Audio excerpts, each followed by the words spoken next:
ఇశ్రాయేలు దేవుడైన ఆ యెహోవా అద్దుగో ఎవని సన్నిధిని నేను నిలవబడి ఉన్నాను. అహబు ఎదుట నిలబడి దేవుని ముందు నిలబడ్డానంటాడేంది? ఎప్పుడైతే ఈ మెట్టుకు నువ్వు వెళ్తావో అప్పుడు నువ్వు ఎక్కడ ఉన్న దేవుని సన్నిధి నీతోనే ఉంటుంది. తమ్ముడా, నువ్వు పనిచేసే స్థలంలో, నడిచే స్థలంలో, ప్రయాణం చేసే స్థలంలో, నువ్వు పనిచేసే పొలంలో, కంపెనీలో, నువ్వు జాబ్ చేసేటువంటి ప్రదేశంలో, నువ్వు ఎక్కడ కూర్చున్నా సరే నీ తలంపుల్లో ఎప్పుడు కొన్ని ఆయనకి ట్యూన్ అయి ఉంటున్నాయి. దాన్ని బట్టి ఎప్పుడు ఆయన నీతోనే ఉంటాడు.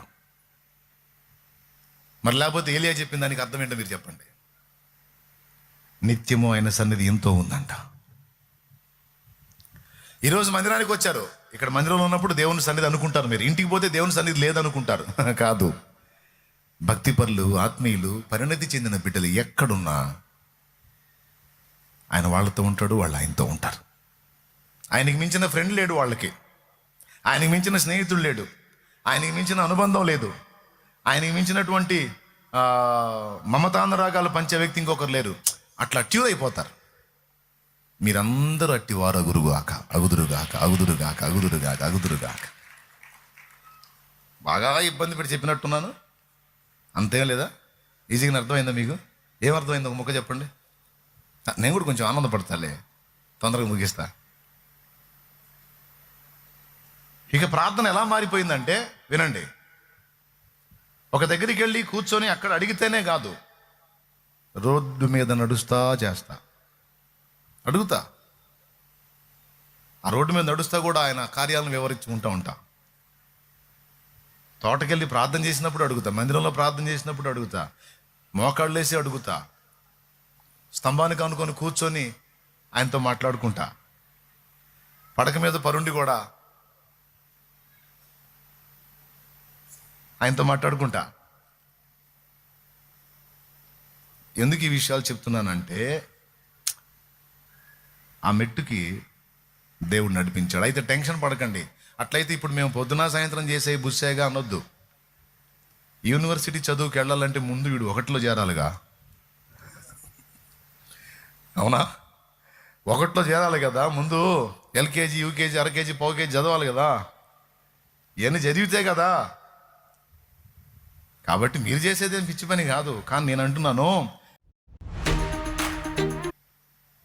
ఇంకప్పుడు ఎలా అయిపోతుందో తెలుసా? దేవుడి దగ్గరికి వెళ్ళి మొత్తుకోవటం, గందరగోళం చేయటం, గోలగోలు చేయటం ఏముండదు.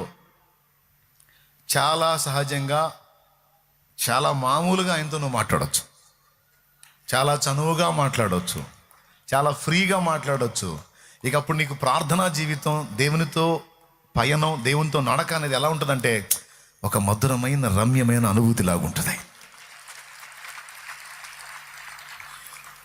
మామూలుగా ప్రార్థన చేద్దాం రండి అని మోకాళ్ళు ఏమంటే మీ పరిస్థితి ఎలా ఉంటుంది? మామూలుగా నేను ప్రార్థన చేద్దాం రండి, మోకాళ్ళ మీద రండి అంటే, అయ్యా స్తోత్రం ప్రభా, స్తోత్రం ప్రభా. ఫస్ట్ మీ సమస్య గురించి అడుగుతారు, లేదా నేను చెప్పిన అడుగుతారు. తర్వాత ఏమడుగుతుంటో తెలుసు మనసులో? ప్రభా అన్న నీ కంట్రోల్ చేయను ఆయన, స్తోత్రం. కాళ్ళు లాగుతున్నాయి, నడుములు బీగుతున్నాయి ప్రభా, కనికరించు నాయన, స్తోత్రం ప్రభా. ఇంకా దించితే బాగుండేసా, అబ్బా కాళ్ళు లాగుతున్నాయి. అవునా? అయ్యా ఇంకా కంట్రోల్ చేయి ప్రభా, వదిలేటట్లేండి నాయన, నీకు స్తోత్రం. అలా కాకుండా ప్రార్థన అంటే ఏదో ప్రార్థనను ఒక ఏదో బాధ్యతలాగా ఏదో చేయాల్సిన ఒక కర్మలాగా చేయటం కాదు. యేసయ్య అలా చేయలే. అలా చేస్తే రాత్రంతా ఆయన ప్రార్థించడం గడిపినంటే ఎట్లా సాధ్యమవుతుంది? తండ్రి దగ్గరికి వెళ్ళి తండ్రి కార్యాలను తలపోసి తండ్రితో మాట్లాడి తండ్రి మాటలు తీసుకొని అట్లా వాళ్ళిద్దరూ మాట్లాడుకున్నారు. అందులో తండ్రి కొన్ని చెప్పాడు, కుమారుడు కొన్ని చెప్పాడు, ఇద్దరు సంభాషించుకున్నారు. ఆ రాత్రి తెల్లారిపోయింది.